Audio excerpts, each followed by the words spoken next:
मार खोज ले सौ करी करी मत लाज नगरास मुए नीचते मीच बिनु जे इनके विश्वास।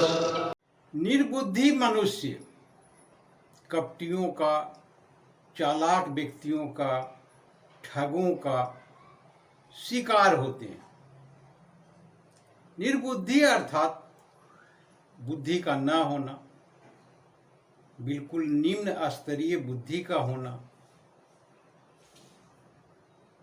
तो ये व्यक्ति, इस प्रकार के व्यक्ति जिन्हें कम बुद्धि होते हैं, निर्बुद्धि होते हैं, वो चालाक व्यक्तियों का, कपटियों का, शोषण करने वाले का,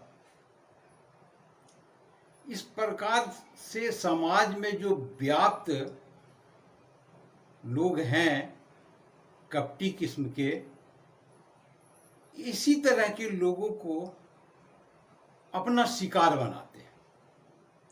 वो जानते हैं कि ये कुछ नहीं जानते, इन्हें सब पर विश्वास आसानी से हो जाते हैं,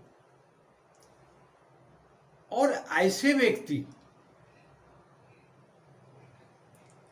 को कभी भी ईश्वर का डर नहीं होता, न ये ईश्वर से डरते हैं। दया की भावना तो भूल जाइए, क्योंकि जिनमें दया होंगे तो वो तो करेंगे ही ऐसा नहीं। तो ऐसे व्यक्तियों से तुलसीदास जी सावधान रहने की प्रेरणा देते हैं इस कविता के माध्यम से। तो जो लोगों को बुद्धि कम है, ज्ञान नहीं है, वो इनसे सावधानी कैसे बरतें?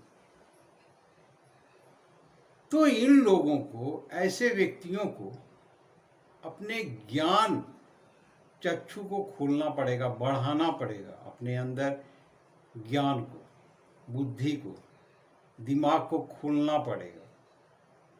तभी आप इसके शिकार होने से बच सकते हैं। क्योंकि आप यदि किसी एक विषय पर सचेत रहते हैं कि वो इस प्रकार से वो ठगते हैं, तो वो दूसरा तरीका इस्तेमाल करते हैं, फिर उससे सावधानी तो तीसरा, चौथा, पांचवा, इस प्रकार से वो नए नए तरीके ढूंढते रहते हैं, खोजते रहते हैं, जिसे व्यक्ति को आसानी से शिकार बना सके, उनके धन को लूट सके, उनके संपत्ति को हड़प सके। तुलसीदास जी आज के नहीं हैं, आज से 800 साढ़े 800 वर्ष पहले उनका जन्म हुआ था। तो आज ही समाज में इस तरह के व्यक्तियों की संख्या बढ़ी है, या आज ही लोग ऐसा करने लगे हैं, तो ये बात नहीं है। सोचे जरा, आज से 800 साढ़े 800 वर्ष पहले भी इस प्रकार से होते होंगे समाज में, तभी तो तुलसीदास जी ने इस प्रकार की कविताएं लिखी। तो इतने समय हो गए हैं, फिर भी उनका वर्चस्व कहें कायम है, क्योंकि ज्ञान में जो वृद्धि होनी चाहिए, अगर उस हिसाब से यदि वृद्धि होते तो आज बहुत से ज्ञानी हो जाते हैं, परंतु वो स्थितियां है नहीं। आज भी निर्बुद्धि मनुष्यों की संख्या अत्यधिक है।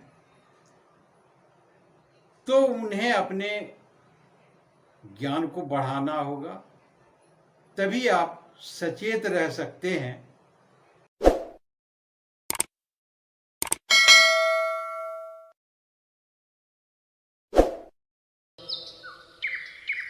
तुलसी जे कीर्ति चही पर की कीर्ति खोई, तिनके मुँह मसी लागे मीठी न मरि थोई। तुलसीदास जी दूसरे कविता में ये कहने का प्रयास कर रहे हैं कि कुछ लोगों की ये आदतें होती है या कुछ लोग वैसे होते हैं, कहने को तो अच्छे पढ़े लिखे होते हैं परंतु वो भी चालाक किस्म के इंसान होते हैं। अपने प्रतिद्वंदी को या दूसरे लोगों की बुराइयां कहना, उसके अंदर कमियां निकालना, ये सामाजिक स्तर पर भी होते हैं और राजनीतिक स्तर पर तो अत्यधिक ही होते हैं। ये दोनों प्रकार की स्थितियां आपको समाज में, देश में, दुनिया में देखने को मिलेंगी। कहते हैं कि दो लकीर यदि समानांतर खींच दी जाए और कहें कि एक को बड़ा करना है तो ये दो प्रकार से होते हैं। दूसरे को थोड़ा सा मिटा दें तो पहले वाले खुद ब खुद बड़े हो जाएंगे। और दूसरा तरीका ये होता है कि दूसरे वाले को बिना मिटाए थोड़ा सा बढ़ा दें तो पहले से बड़े हो जाएंगे। तो ये दो प्रकार की स्थितियां होती है। या तो आप अपने आप को आगे बढ़ाएं तभी दूसरे से आगे बढ़ सकते हैं, या दूसरे जो आपके लेवल में हो या आपसे बड़े हो तो उसके मान सम्मान, इज्जत, प्रतिष्ठा को घटा दें तो आप बड़े हो सकते हैं। तो ये स्थितियां, दूसरे के पास में जो मान सम्मान प्रतिष्ठा है उनमें वो कमियां निकाल कर, उनमें वो बुराइयां बता करके, वो ऐसे हैं, वो अच्छे नहीं हैं, और अपने आप को श्रेष्ठ साबित करना चाहते हैं। परंतु ऐसे व्यक्ति भविष्य में जब इनके बारे में लोगों की जानकारी होती है, इनके बारे में जान जाते हैं, तो इनके मुंहों पर कालिक पुछ जाती है, शर्मसार हो जाते हैं, और जो कुछ भी वो वास्तव में अपने लिए कमाए हैं, इज्जत, प्रतिष्ठा, मान, मर्यादा समाज में, वो भी धूमिल हो जाते हैं। तो ऐसे लोगों को तुलसीदास जी सचेत करते हैं कि तुम जो कर रहे हो तो तुम्हारी भविष्य में स्थितियां बहुत खराब होने वाली है।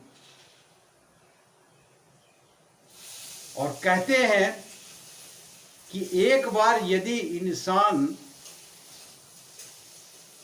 के अंदर बुराइयां लोगों को मालूम पड़ जाते हैं तो उनकी दृष्टि कितनों ही आप अच्छे बन जाएं उसी प्रकार की होती है।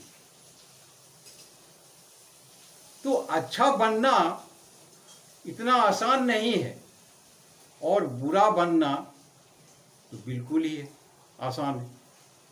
कुछ ऐसा गलत करें आप बुरे हो जाएंगे, परंतु इंसान बनने में बहुत समय लगता है। फिर से दोबारा से अपने विश्वास को लोगों के पर किस तरह से जागृत करना है, बहुत ही मुश्किल हो जाएगा। इसलिए सावधान करते हैं कि सावधान हो जाएं। बार बार लोग बेवकूफ नहीं बनेंगे, कभी न कभी आपके पोल खुलेंगे और आप देश दुनिया में बदनाम हो जाएंगे। तो तुलसीदास जी ने इस कविता में इस तरह के लोगों को सचेत व सावधान किया है। आशा करता हूं कि ये वीडियो अच्छे लगे होंगे। आपने देखा, इसके लिए बहुत बहुत शुक्रिया, धन्यवाद।